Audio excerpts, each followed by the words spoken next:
Thank you very much for staying with Facing the Nation. Of course, what you were viewing there, of course, this is for those of you who are now joining us. What you were viewing there was a video taken from YouTube earlier in the week. I was doing some research on the rights of children and so on, and I found that, of course, and that video was basically about the United Nations Convention on the Rights of the Child. Again, if you're now joining me, you missed a conversation with the CEO of the Rights of the Child Commission, Mr. Amar Pandey, and we spoke extensively about the Commission's position on the state of our children and the fact that the Commission is doing so much work. It's just that they need to do some more to get the information out there, and I have no doubt that they will. Sometimes these organizations that serve us in whatever way, shape or size, sometimes we just need to give them that little push in the right direction. You know, we know every organization is really responsible for its own PR and so on, but sometimes we need to just pull them out. So I trust that this will help to pull the Rights of the Child Commission out to more or less publicize more the work that they have been doing. And that stemmed to be from a conversation I had with a colleague when we noticed all of these atrocities and so on being committed on our children. And my colleague said to me, but don't we have a Rights of the Child Commission? They're not making any statements. They're not saying what their position really is, what they're doing. So the conversation with that colleague indeed turned out fruitful because hence Mr. Amar Pandey, the CEO, was here. So we thank him very much. And at this point, while we expect Miss Andrea Bryan, who is the coordinator for Youth Media Guyana, I just want to take this opportunity to urge all parents, teachers, any adult. I mean, the old folks always say, you know, we need to go back to the days when it took a village to raise a child. I just want to urge all of you to give an extra eye, give an extra ear out to, you know, to our young ones. When you see them going where they're not supposed to be going, pull them back. Even if you have to make a phone call, complain to a parent. You don't have to be friends or a relative to that parent, but just let them know what their child or what their children are up to. That is the only way we will protect our children. We have to stop just giving lip service to this. Every time somebody opens their mouth these days, even I do it sometimes, we say, oh, the youths are the future, our children are the future. But what sense does it make if we keep mouthing off about it and then we don't have the actions to follow that? We're not protecting them. We're saying that, okay, they're the future, they're the this, they're the that, and yet we're not doing anything to protect that future that we keep saying that they are.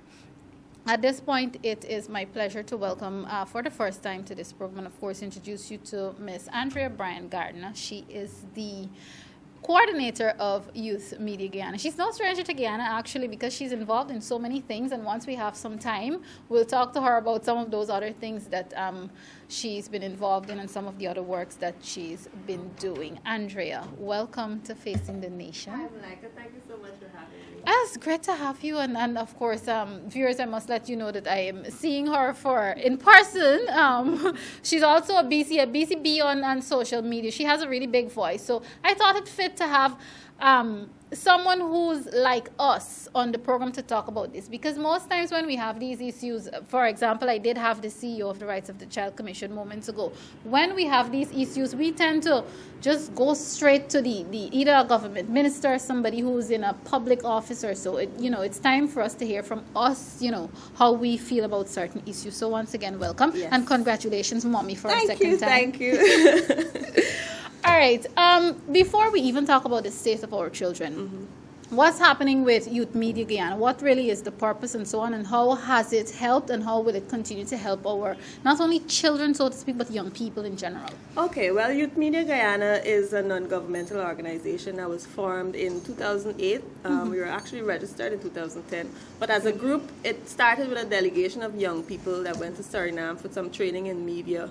And that was since 2006. But sometimes a delegation would go to a workshop, you learn something, you come back, you don't do anything with it. Understood. So we really wanted to have something that was substantial after we would have been trained. And that's why we decided to form the group. And the whole mandate is to ensure that there's a platform for young people in the media.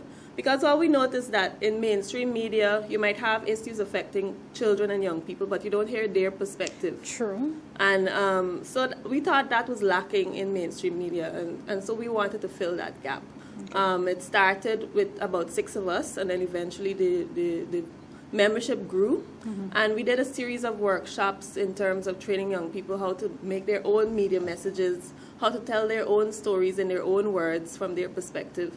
It included audio-visual training, doing writing workshops, newsletters, so that they could put their voice out there. Because often you would find that they say children are seen and not heard, so this is an opportunity for them to be heard using a multimedia approach. I always like to get what the responses are like. What sort of response you got through Youth Media Guyana in terms of training and providing for young people and so on? Well, actually, in the initial stages, we were able to go far and wide across Guyana. We went to Bartica, we went to Maruca, Linden. We even went to Region 9 at the Bean Hill Institute. And it was really overwhelming for the young people to be able to have a chance to showcase their talent, because we did drama. They could tell their stories through dramatic performances. And they could do radio news, television news, make their own little short movies. And for them to interact with technology, to use cameras, to be able to see something from something that they conceive in their mind become reality. It was really exciting for them. And I know some of the young people we work with, they have even transitioned into mainstream media as journalists. Great. Yes, because they were presenters, and they started out as like youth news reporters and so on, and they realized that this is a career that they could actually pursue and be passionate about. Okay. Here's, I must also remind you to at this point that I did say earlier that she's not a stranger to Guyana, it's a popular face, but Andrea, like so many of those young persons that she's talking about now, started out at a very young age at NC, and she can correct me here if I'm wrong. It was GTV then. So this is to just show you exactly how long she's, and that is why I thought it fit to really have her to talk about our children. Andrea, let's talk about the unfortunate state of our youths. What are we missing? What are we not doing? I think as a society, we're really missing a lot in terms of being the village that it used to be. When it took a village to raise a child, we were each our brother's keeper, our sister's keeper, looking out for the neighborhood children. I guess children in a way have changed somewhat because of what they're exposed to, so maybe we don't see them in the same childlike manner as in the past, and so we think that these are little adults, but in fact they're children, and it saddens me to know what's happening with our young people, especially with murders being committed, and even violent crimes that are committed by young people or against young people. And it just shows that maybe there's something lacking in terms of filling that gap to provide alternatives to them to be involved in criminal activity, or perhaps to stop them from engaging in adult activity or being in situations where they should not be. And maybe that's something that those in authority can look at, providing those safe spaces where young people can thrive and look at some of their skills, and maybe even look at the creative and performing arts, because to me that's a way to allow them to be able to express themselves. Maybe there are things that they're going through in their homes and there's no outlet for them to express themselves, and that's our motto at Youth Media Guyana: express yourself and use different avenues to do so. And I think because you can't push everyone into the academic arena. True. That is not necessarily work for everyone. So there are vocational skills. I know there's TVET, and there's certain programs that are there geared to try to attract maybe early school leavers or those who are inclined in different ways. So if we could focus on that and provide various avenues for young people to channel their energies, I think that would be a great step in terms of utilizing all the passion that young people have. And everything, and when we were younger, your mother would say, "Oh, you think you got more seed more than Belange, so we can take some of that seed out." Yes. Do you believe that, and viewers, this is not me attacking the family or the family system or family structures. What we're talking about here is basically the reality. We seem to be at a stage whereby the value of family has decreased and we're seeing less and less of it. Do you believe that that has an impact on what is happening? I think that has an impact overall because you have to really take a holistic approach when dealing with social issues, because it's not just one factor. It could be the state of the child's home. It could be, their own emotional, mental state. So definitely, if we don't have that support system, that structure at home that creates a nourishing environment, and it doesn't necessarily have to be a nuclear family. I mean, you just need a stable home where there's love and where children could feel comfortable sharing their feelings about whatever's affecting them. And that would be able to allow them a safe environment to grow and to thrive. And I think as a society, as I said earlier, we really need to create those spaces. Maybe if it's lacking in a home, perhaps in the community, there can be places that they can go to. If utilize the community centers more, make it somewhere in the afternoon that children could go to, maybe speak to an elder or someone that they look up to in the community, so that they could, or have some sort of counselor, maybe a social worker from the community. They can have sessions in the afternoons, or there are things that can be done that doesn't require a lot of money, that could just create an environment where young people feel safer.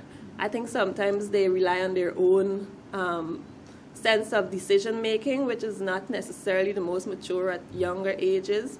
So as adults, we probably need to be able to meet some middle ground and be able to reach out to our young people. Okay, well, I know a few weeks ago we had the new director of youth on this program, and we expect greater things from her, because we have not had a youth director in a long time, at least not a public one in a long time. So we hope that this one will function, and some of the things that you said can be, some of those things can be put into place. And I really think we need to listen to young people more, because most times you would find that the persons who make the decisions are not necessarily the beneficiaries. Yes. So if you ask young people what they want, they would be able to tell you, and that would guide your policy and so on.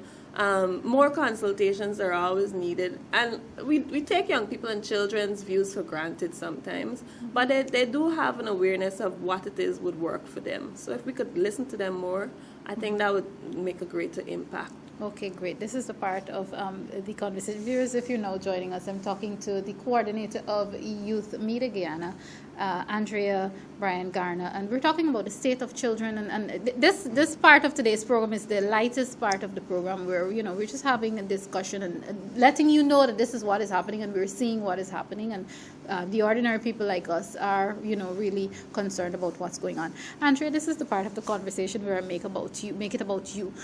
As a young mother of two, well, one and the other one is almost it's coming. What are you most, especially in our society, in our in some cases small society, in other cases big society, what are you most fearful for when it comes to your two children and what they will have to face eventually? Well, I have a daughter. She's 2.5 years old. And my greatest fear is that she would be harmed in some way. And as parents, you're very protective of your children. If you love them, you want them to be in the safest environment. And so I think that there's so many mechanisms that we have to put in place to protect our children from harm, which is their right. I'm sure in the first half of the program, you would have been speaking about the articles about the rights of the child. And, protection from harm and making sure that they're because of course you have to let them out into the world eventually, and that's hard as a mother. You want to protect them and keep them in this safe nest, but that is your role as a parent, to be able to let your child branch out and fly on their own.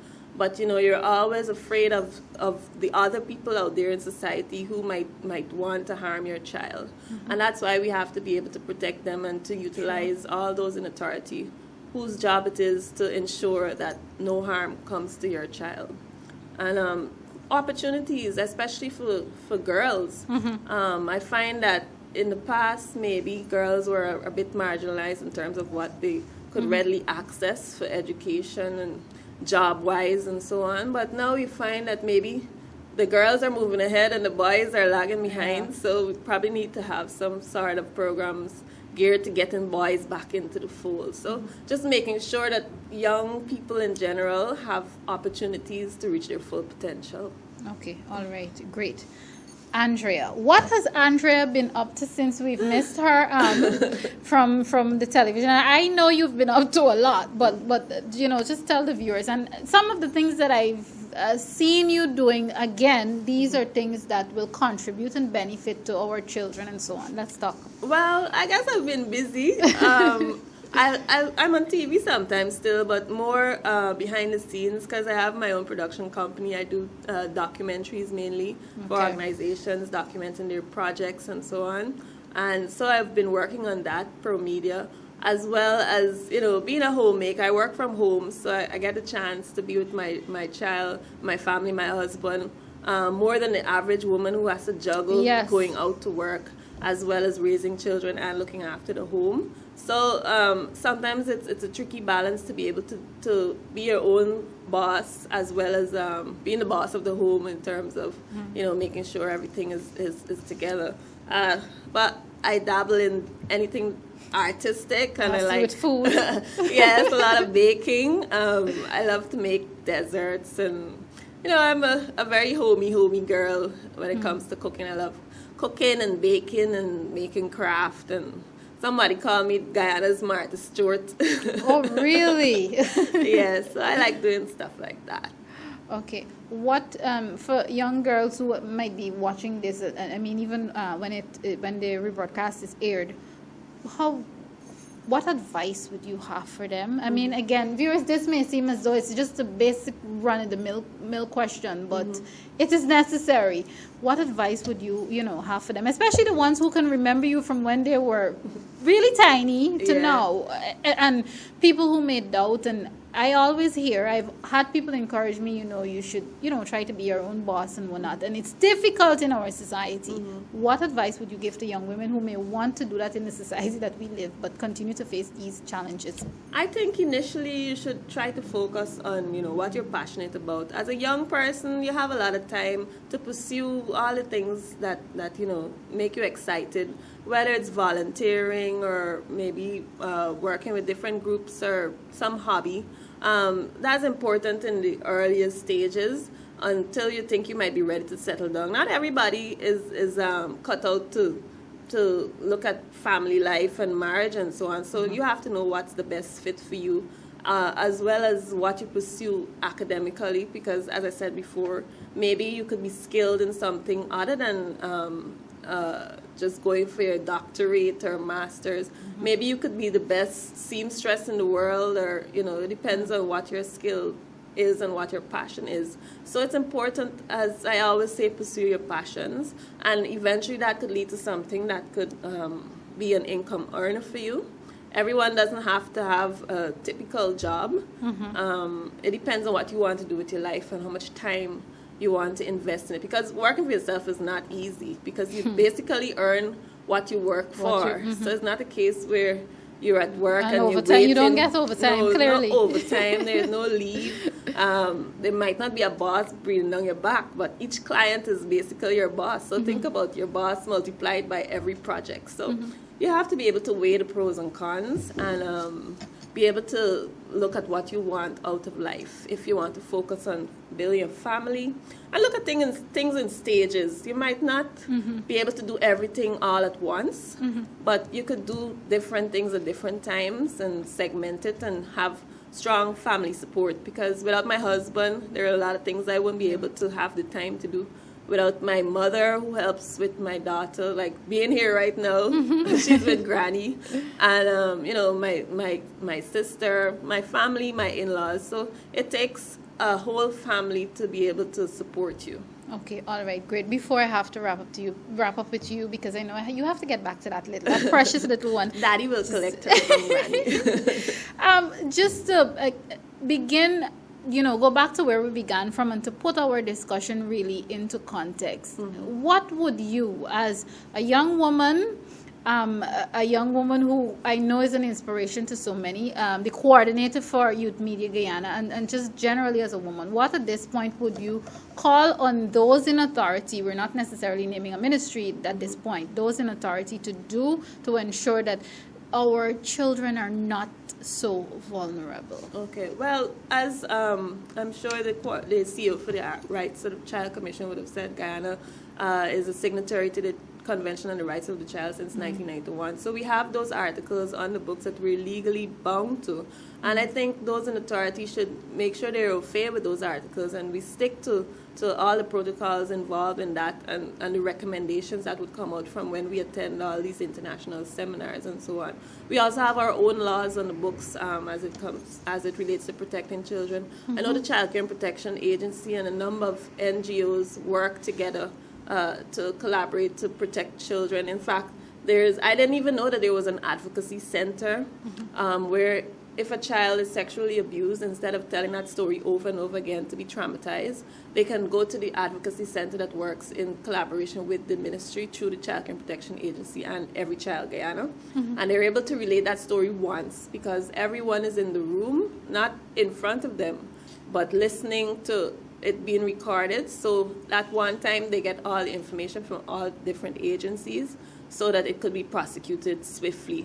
And I think swift prosecution is also something that's necessary, especially when you look at abuse cases and sexual abuse, because you don't want something happen to a child when they were 7 years old and it's still in the court when they're 15. And it's still affecting them. Exactly. Let them have some closure. Let that perpetrator be behind bars where they're found guilty. And in general, I just think we need to create a safe environment for our young people to grow up and to be able to contribute meaningfully to our country's development. Thank you so much, Andrea. It has been a pleasure. Oh, it's a pleasure being I'll have to tap into you again. Here's what I'll do. Of course, this has been a conversation with the coordinator of Youth Media Guyana, Miss Andrea Bryan-Garner. What I'll do is take a quick break. On the other side of the break, unfortunately or fortunately, it will be time for me to wrap up today's program. This is Facing the Nation.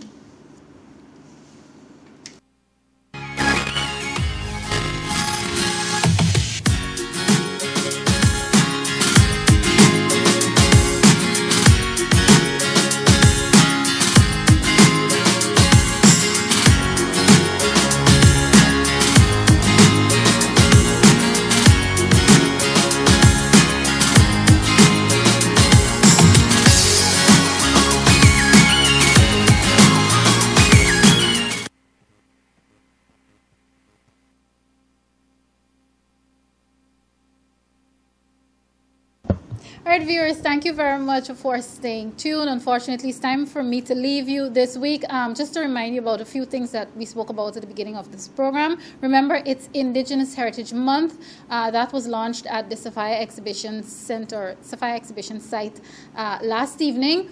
Remember to go down there and be a part of it. You do not have to be an Amerindian person. It's all about you. Remember, we keep talking about national unity and being united and so on. So, we must try to at least expose ourselves to the cultures and practices and beliefs and so on of each other. So take an afternoon, go down there, see what the villages down there are like, and, have some fun with that. It is also Education Month, and on this note, I'd like to urge all parents who are doing the back-to-school shopping and so on today, for the rest of the day, and over the weekend, be safe, be careful. Remember, there are still those unscrupulous persons out there that we can't seem to control as yet, and I'm talking about criminal elements here. When they know that you're shopping this weekend, trust me, they know the schedule and everything, so they're just waiting there to pounce. Be very careful with your items, your money, be safe. Of course, our roadways, again, I can't preach this enough. We still continue to have too many road accidents. Please try your best. Don't drink and drive. Don't speed.